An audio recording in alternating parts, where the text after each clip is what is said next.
Your Capital One credit limit might be severely restricted, and it's not even your fault. Behind the scenes, Capital One uses a secret internal system called bucketing. That means you can have a strong income, perfect payment history, a full year of loyalty with Capital One, and barely any inquiries on your credit report, and still get stuck with a tiny credit limit increase or flat out denied. But here's the thing, not every bank uses systems like this. Some actually want to grow with you, and some even show your limit before you apply and fully approve you without a hard credit pull. So hit the link below to get my free credit card pre-approval master list and see for yourself. But anyway, so what is a bucket? A bucket is Capital One's internal way of grouping credit cards based on risk exposure. Basically how risky that you look when you first apply. So when you're approved, Capital One quietly places your card into one of these buckets.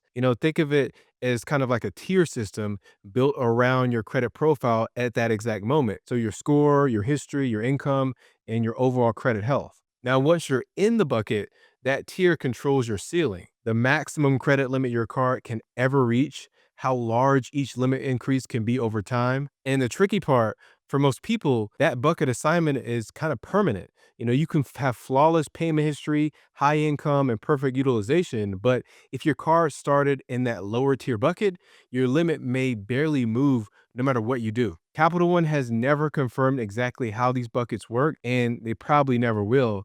But several patents and insider data points hit that they exist for different credit levels. So for fair, good, and excellent. And you can even see signs of it on Capital One's own site. They have multiple versions of the Quicksilver card aimed at different credit tiers, each with slightly different intro offers, APRs, and wording like for average credit or for excellent credit. So you might be thinking, why even, use such a confusing system like this that frustrates loyal customers? Now, I would say it's because it helps Capital One kind of control risk while scaling approvals fast. They can safely issue millions of cards without reevaluating every account from scratch. I guess it's smart for them, but it's insanely frustrating for us. A lot of people in the credit community believe Capital One designed this system for efficiency, not fairness. The goal is to issue as many cards as possible to as many people as possible with as little overhead as possible. So think about it.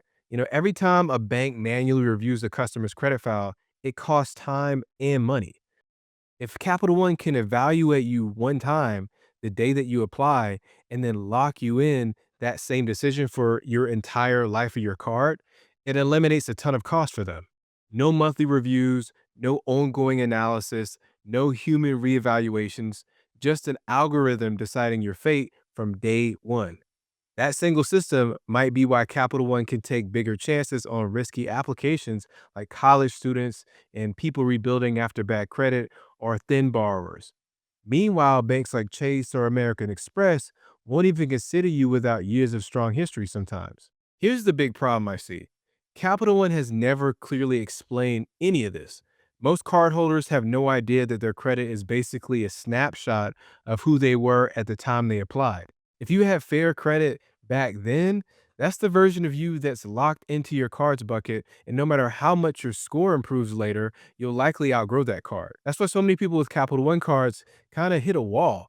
The card itself was never designed to grow with them. So, how do you know if your card is stuck in one of these low tier buckets? I would say the biggest giveaway is your starting credit limit.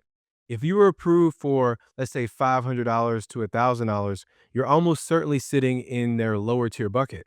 That's Capital One's way of saying, we're testing you first. So here's what typically happens. There's smaller starting limits, meaning smaller growth potential. And then there's higher starting limits.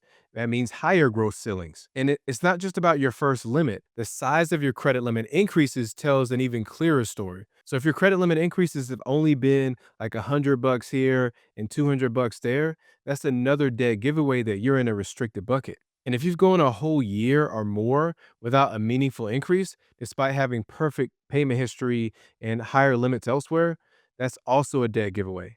Capital One isn't necessarily ignoring you. It's just the card that they assign to you isn't built to grow. Another strong clue is the version of your card that you were approved for. The Quicksilver Rewards card is typically for a lower tier.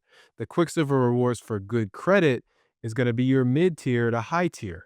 For example, when I was approved for my standard Quicksilver Rewards card back in 2019, a long time ago, it was for a $15,000 limit and it had a $200 intro bonus. Those are clear signs that I was placed in a stronger bucket. And if your card didn't come with any welcome bonus whatsoever, or your interest rate was sky high, the odds are you're in a low to mid tier bucket. Now, the good news is that you're not stuck forever necessarily. So let's talk about how you can escape your bucket, or better yet, avoid landing in one in the first place. Because you can escape your Capital One bucket, but it is rare and it's definitely not quick. I've seen a handful of people report success, but it usually takes 5 years or more of, perfect history before Capital One reevaluates your account. And even then, it's a hit or a miss. Most of the quick fixes people try don't actually work. Product changes, you might think you could use that. They don't help because you're still keeping the same account number. If you're calling in for a review, that won't help either because Capital One system doesn't rescore your existing card. And that's because the card itself is bucketed, not you. That means the only guaranteed way out of a bucket is to apply for a brand new Capital One card. Each new application gives you a chance to land in a higher bucket that reflects your current credit profile. Now, thankfully, Capital One allows you to have multiple Quicksilver cards so you can start fresh without closing your old one. It's almost like they treat their cards as temporary stepping stones, perfect for beginners, but really easy to outgrow once your credit profile gets better. So I would say your best move is to build up your credit first, then reapply when you're likely to qualify for Capital One's top tier bucket. These cards start with higher limits, much higher limits, typically seeing $1,000+ credit limit increases over time as well. I know the Venture X comes to mind. I've seen people with starting limits of 10, 20, even $30,000 on that card. So that's their higher end bucket. But I want you to know, before applying, use Capital One's pre-approval tool. It's a soft pull, so it won't hurt your credit. And if you see the Quicksilver version that includes an intro bonus, that's a strong sign that you've graduated to a higher bucket. If you don't see that offer yet, give it another 6 months and try again. Because here's the truth. Capital One is great for people rebuilding credit or for those already at the top. But for everyone in between, their cards often stop growing long before they do. But listen, if you're tired of the games that Capital One likes to play, don't forget to hit the link below and get instant access to my free credit card pre-approval master list. I just had someone email me the other day and they got approved for like 5 cards in one go. It was crazy. So please don't miss out on that. Again, thank you for watching.